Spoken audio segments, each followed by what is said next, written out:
nós podemos ler a palavra do Senhor.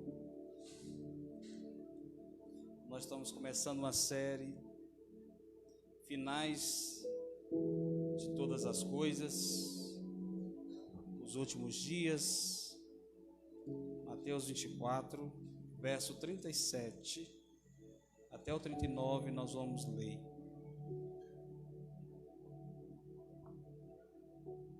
Quem achou, diga amém. Quem não achou, diga amém. Como aconteceu nos dias de Noé, assim também dará por ocasião a chegada do Filho do Homem. Porque nos dias que antecederam o dilúvio, o povo levava a vida comendo e bebendo, casando e se oferecendo-se a matrimônio, até o dia que Noé entrou na arca. E as pessoas nem notavam que chegou o dilúvio e levou todos. Assim ocorrerá na vida do Filho do Homem. 2 homens estarão na lavoura e um será arrebatado, mas outro deixado. 2 mulheres estarão trabalhando no moinho, uma será arrebatada e a outra ficará para trás. Por isso vigiai, porque não sabeis em que um dia virá o vosso Senhor. Repete comigo. Por isso vigiai, porquanto não sabeis em que dia virá o vosso Senhor. Senhor Deus, fala conosco na tua palavra. Nós necessitamos ouvir a tua palavra, pois a tua palavra é que nos conduz, é a tua palavra que, Senhor, abre o nosso coração para que nós podemos entender o teu propósito, a tua graça, a tua misericórdia. Fala conosco, Pai. Pai, que nessa noite repreende o arrebatador da palavra, e somente o teu Espírito Santo pode agir em nome de Jesus. Pode sentar glorificando ao Senhor.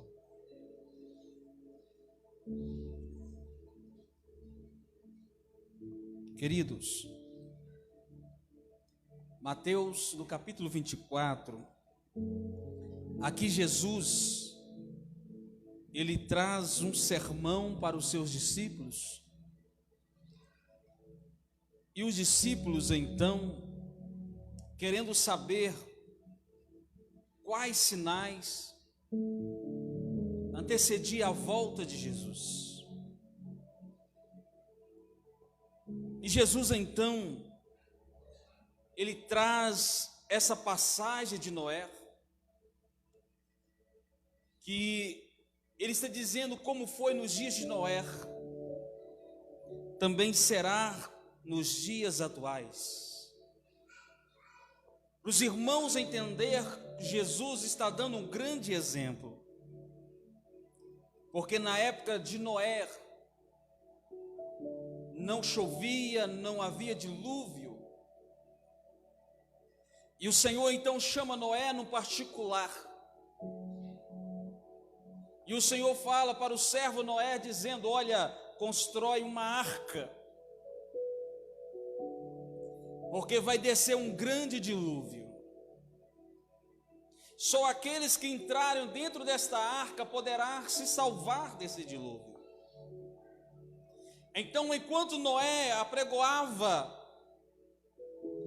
e também construía a arca, o Senhor deu tempo para o povo se arrepender. Mais de 120 anos, Noé na construção da arca. E Noé pregava o evangelho dizendo que ia vir um grande dilúvio. Quem quisesse se salvar tinha que entrar na arca. E esse povo então, ouvindo Noé falando sobre esse dilúvio, ele estava dizendo: esse velho está caduco, esse homem está doido. Fazia chacota de Noé,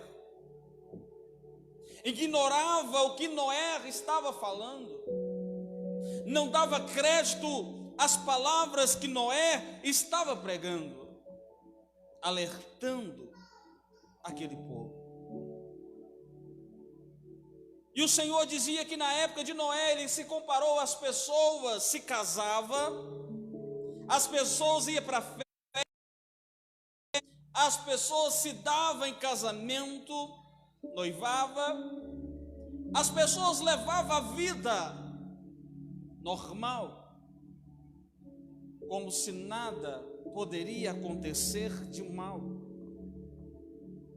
E as pessoas nunca... Até que um grande dia, então, Deus permitiu que viesse um dilúvio sobre a terra. E esse dilúvio que veio sobre a terra, Deus pediu para que a família de Noé então entrasse na arca e alguns animais pudessem também entrar naquela arca, porque ia descer um grande dilúvio. Então Noé e a sua família entram na arca, alguns animais entram na arca. A arca só tinha tranca por dentro, não tinha como abrir a porta do lado de fora. E quando a família de Noé entra na arca, Deus manda um grande dilúvio, que choveu 40 dias, 40 noites.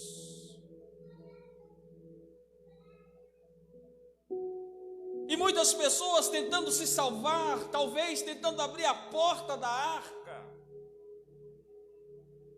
Como nós disse em Apocalipse, a porta que Deus fecha, ninguém abre. E aquela porta não foi fechada por Noé, mas aquela porta foi fechada por Deus. Deus deu tempo suficiente para que o povo ouvisse a voz de Noé. Mas o povo ignorou quando viu, agora que estava vendo agora o pior. Chegou o momento que eles estavam passando pelo momento do dilúvio. Desesperaram, tentaram encontrar o seu refúgio, tentavam encontrar uma solução, mas a porta já estava fechada. E nos dias atuais de hoje, entendemos que Deus ainda está com a porta da graça aberta. Ainda Deus levantou a mim, levantou a você, levantou missionários, levantou pregadores, levantou vários pastores para pregar o evangelho. Deus ainda permitiu homens com inteligências para redes sociais, para que também transmitisse o evangelho aonde missionário não pode ir, aonde pregadores não podem ir, para que o evangelho seja pregado. Então naquele grande dia não vai ter desculpa, eu não ouvi a palavra. Como aqueles que Jesus está dizendo que ouviu o que Noé pregava, mas continuou fazendo a mesma coisa, não dando ouvido àquilo que Deus queria que eles dessem ouvido. Então nós podemos aqui estar atentos para os sinais. E os sinais que nós vivemos já estão bem nos nossos olhos, nas nossas frentes. Porque nós vivemos dias que estão de maneira tão sóbrios, que nós podemos imaginar que, quando nós olhamos para a crise da economia, a crise política, quando nós olhamos para as doenças, as pandemias, nós podemos ver que isso é um grande sinal. Quando nós olhamos para a gravidade da natureza, a natureza vem destruindo. Está acontecendo aqui tão rápido, irmão, está se cumprindo tão rápido. Quantos lugares, pessoas morrendo por causa das enchentes. Quantas pessoas morrendo por causa de incêndios. A natureza já está dando resposta para a volta de Cristo Jesus. Quantas doenças têm aparecido que não tem cura? Quantas pestes estão alastrando por esse mundo? E um dos sinais que eu falo que nós mais sabemos que estamos vivendo é o tempo. O tempo está passando tão... não está dando mais 24 horas. porque os dias estão sendo abreviados. Jesus disse: se abreviar-se o tempo, muitos que servem a Deus também iriam se perder. E tudo aponta, irmão, que os sinais aqui nos dias atuais também estão se cumprindo. Nós estamos vendo, mas o fim não virá imediatamente. Então lhe disse: nação se levantará contra nação, reino contra reino. Olha aqui no 11: haverá grandes terremotos, fomes e pestes em vários lugares, e acontecimentos terríveis e grandes sinais provenientes do céu. Mas antes de tudo isso, prenderão e perseguirão vocês. Então eles entregarão as sinagogas em prisões, e vocês serão levados à presença de reis e governadores, tudo por causa do meu nome. Quem crê que nós já estamos vivendo esse tempo?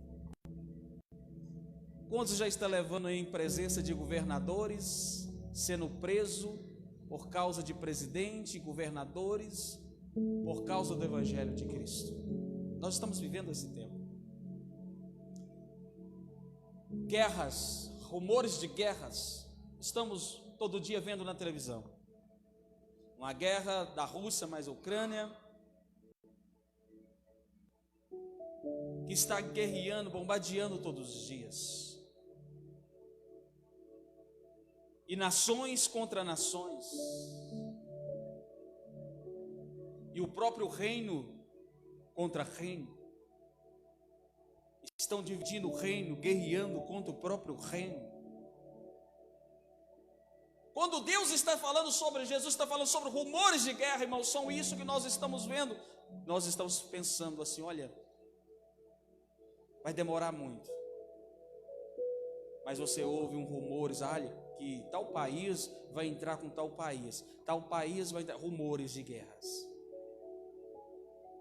E também guerras acontecendo. Isso é sinal que Jesus já está voltando para buscar a igreja. Quantos lugares já está tendo fome? E muita fome, peste. Isso é sinais. Mas a igreja está firme no propósito, irmãos. A igreja não para esperando o arrebatamento do Senhor, esperando que Jesus venha buscar a igreja. O que a igreja faz nessa terra é esperar isso. É esperar que Jesus nos tire dessa terra o mais rápido possível. Que Jesus tem preparado algo para as nossas vidas. A igreja do Senhor precisa despertar acerca desses sinais. Aqui, a matéria em 2015, que foi falado sobre a mudança, muitas coisas vêm acontecendo. Você lembra das barragens que foram rompidas? A nossa memória é muito curta e às vezes nós esquecemos destas coisas. Brumadinho. As coisas vão acontecendo, outras coisas vão vindo e a gente vai esquecendo daquelas. Tem pessoas que até esqueceu do Covid, né? Nem lembra mais. Mas são tantas coisas que vêm acontecendo que nós temos que prestar atenção em cada detalhe. E nós sabemos que o arrebatamento aqui será um susto para muitos. Porque em Lucas, no capítulo 17, 34 ao 36, eu lhe digo: naquela noite 2 pessoas estarão numa cama, uma será tirada e outra será deixada. 2 mulheres estarão moendo trigo e juntas, uma será tirada, outra será deixada. 2 pessoas estarão no campo, uma será tirada e outra será deixada. Esse texto nós lemos no início. Olha o que interessante, está dizendo de preparação. Talvez vai ter 2, um casal dormindo na cama, E quando você olhar, a minha esposa ou meu esposo subiu, cadê? Não estou vendo. Porque um estava preparado, estava dedicando para ser arrebatado. Outro está no campo trabalhando. Duas mulheres trabalhando. Uma será levada, outra será deixada, porque uma estava levando a sério, outra não estava levando. Aí nós podemos lembrar das 5 virgens, das 10 virgens, que é 5 nércias e as 5 prudentes. 5 estavam preparadas e 5 não estavam. É a mesma coisa desta palavra. Muitos estão até no ajuntamento, mas poucos estão levando a sério o que é a palavra. É por isso é muito interessante nós olharmos para isso, porque o arrebatamento será um grande susto e vai pegar muitas pessoas de surpresas, porque é uma surpresa, é de repente. O arrebatamento aqui, irmão, certamente aqui é, que está entendendo? Olha o que diz em 1 Tessalonicenses 5:3: pois quando andares dizendo paz e segurança, eis que sobrevirá repentina destruição. Também estava olhando e pesquisando uma matéria por esses dias sobre Israel. E essa matéria, o presidente ali de Israel estava chamando para fazer uma aliança de paz com seus vizinhos, os arábios. E ele então, ali Arábia Saudita, todo o Oriente Médio, como eles guerrearam a vida inteira, ele estava agora chamando para a paz, para um momento de paz. E a Bíblia está dizendo isso: quando andarem dizendo paz e segurança, eis que lhes sobrevirá repentina destruição. Quando pensamos que está unido para a paz, aí que virá, irmãos, as grandes guerras, as grandes destruições. E aqui muitos vai dizer que esse momento de crise passou, de pandemia passou, de outros momentos passaram, mas virá outros momentos. Nós estamos em reta final. E poucos aqui preocupam com esse tempo, com o fim da sua vida, com o fim dos tempos, vivendo sem pensar nas suas consequências. Não foi assim que o povo, na época de Noé, estava vivendo, sem pensar nas suas consequências, sem pensar no dia mau? Mas Deus estava avisando. Mas Deus estava usando Noé para falar todos os dias. Enquanto a arca estava sendo construída, a palavra estava sendo pregada, Noé estava anunciando. Olha o que diz Amós 3,7: certamente o Senhor Deus não fará coisa alguma sem ter revelado o seu segredo aos teus servos e os seus profetas. Deus tinha falado para o seu servo Noé, não tinha, irmãos? E Deus tem falado para o povo de hoje também. Deus tem levantado pessoas para falar sobre os finais dos tempos. Tem levantado pessoas para estar ali exortando sobre o final. Então é momento. Então, irmão, toda vida aqui que existe, toda vida existia homem desobediente, irreconciliável. Todavia existiu. Deus do início, pessoas que não tinham o coração voltado para Deus, pessoas que andavam desenfreados, sem pensar nas coisas espirituais. Esse tempo não passou, esse tempo está até hoje, se pendurando até hoje. Já aconteceu muitas coisas, mas as pessoas ainda estão presas nesse mundo material. 2 Timóteo 3,3 vai dizer: saiba disto, nos últimos dias sobre terríveis. Olha, irmãos, nos últimos dias sobrevirão coisas terríveis. Verso 2: os homens serão egoístas, avarentos, presunçosos, arrogantes, blasfemos, desobedientes aos pais, ingratos, diretamente, irmão matando irmão, pessoas egoístas, pessoas traidores, pessoas que amam mais os prazeres da carne do que ama a Deus. Mas aqui o apóstolo Paulo está dizendo para Timóteo nesse texto aqui: não perca tempo com essas pessoas, são pessoas irreconciliáveis. Não perca tempo com essas pessoas que não querem Deus. Vai atrás de pessoas que querem Deus, que quer viver na santidade, que quer um compromisso com Deus. Talvez nós perdemos tempo com essas pessoas que não querem Deus, enquanto nós deixamos de ter tempo para aquelas pessoas que são sedentas, que querem buscar a Deus. Por isso que Timóteo está dizendo aqui, Paulo está dizendo para Timóteo, que são irreconciliáveis. Sabe o que é isso, irmão, essa palavra? Pessoas que você pode pregar, você pode falar o que for, não se dobra diante de Deus, não se arrepende diante de Deus. Pode mandar peste, que o coração está duro, pode mandar o que for, enchente, terremoto, essas pessoas é irreconciliáveis. As pessoas não se dobram diante de Deus. Por isso que o apóstolo Paulo está dizendo para o pastor Timóteo: sai fora disso.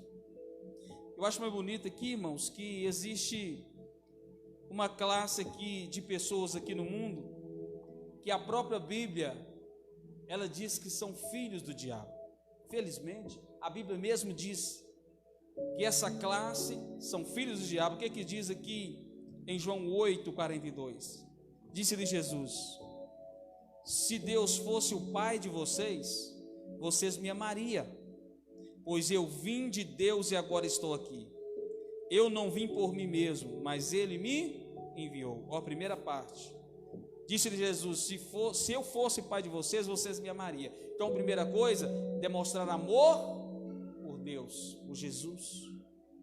Se eles considerassem que Jesus era pai, o amor então seria um amor grande por Jesus. No 44, vocês pertencem ao pai de vocês. Qual o pai que Jesus está dizendo aqui? Ó, o diabo.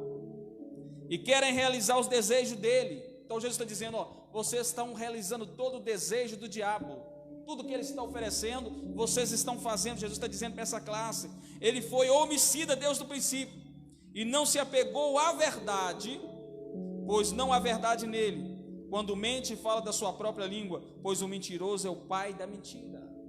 Olha, irmãos, a palavra é tão sincera e tão dura. Jesus, ele é bem franco. Ele não inventa historinha de carochinha. Ele não passa a mão na cabeça de ninguém, mas ele é direto. Aqui Jesus está falando: ó, quem é o pai de vocês é Satanás, porque vocês estão praticando a vontade dele. O adultério é pecado, vocês estão no adultério. Os vícios é pecado, vocês estão no vício. Tudo que é prazeroso para o corpo, vocês estão envolvendo. Vocês estão correndo atrás, vocês não deixam de praticar a imoralidade. Então vocês amam, é seu pai. Quem é o seu pai? Diabo, Satanás.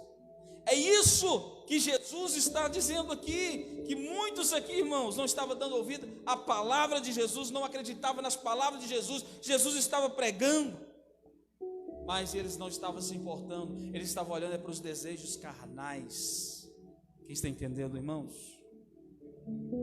Aqui Noé foi chamado de louco, mas ele continuou pregando a palavra de Deus até o final das grandes coisas. Mas também não foi diferente com Jesus. Noé foi debochado, chamado de louco, mas Jesus também foi chamado de demônio, de malfeitor.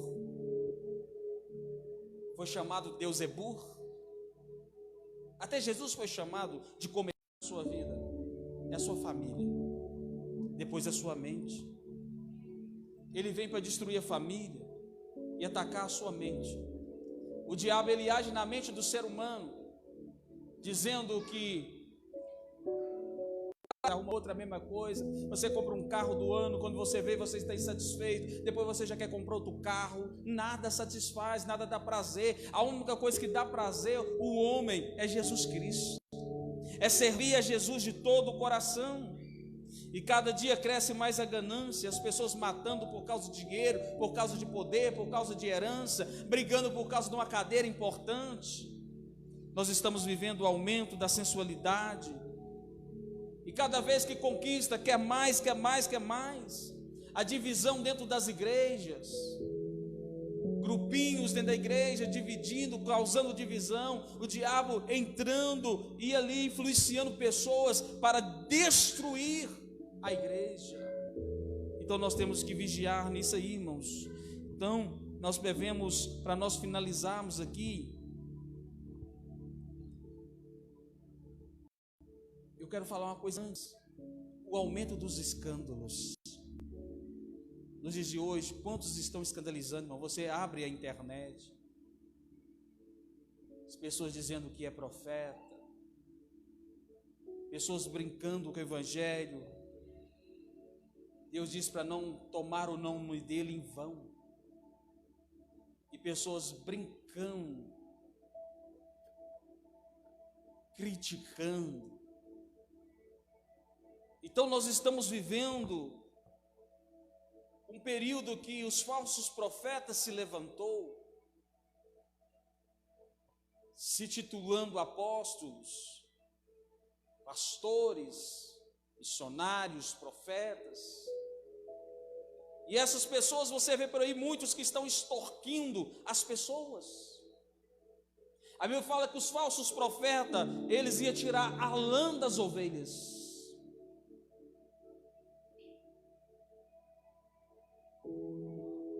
Não é coisa de despenar um galo, né, irmão? Quando aí está despenado.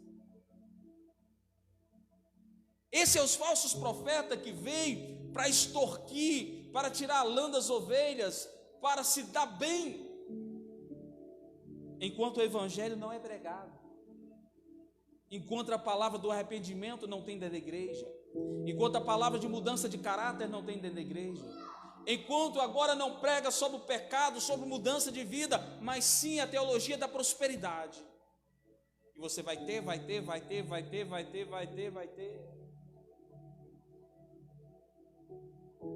2 Pedro 2:1, irmãos, fala uma coisa muito interessante. Esse versículo eu gosto dele.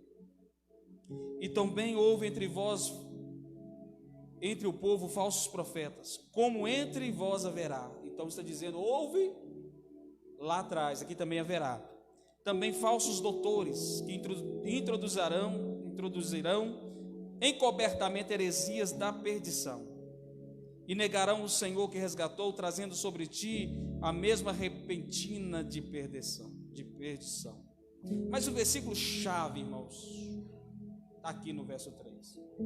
E por avareza farão de vós negócio, com palavras fingidas, sobre quais já largo tempo não é tarde a sentença, e a sua perdição não dormita. Olha, irmãos, o que está dizendo? Por avareza farão negócios com palavras fingidas. Muitas igrejas estão aí pregando uma palavra falsa, fazendo de pessoas negócio, fazendo a igreja de comércio, fazendo as pessoas de cliente. Infelizmente nós estamos vivendo esses dias de falsos mestres que estão introduzindo heresias dentro da igreja, distorcendo a palavra de Jesus, trazendo outros ensinamentos que não é de Jesus, e fazendo, irmãos, pessoas de negócio. O negócio deles, os prazeres deles, é somente os prazeres materiais, não é prazeres espirituais. Estamos vivendo esses dias. E aqui, para nós fechar, nós devemos vigiar com isso.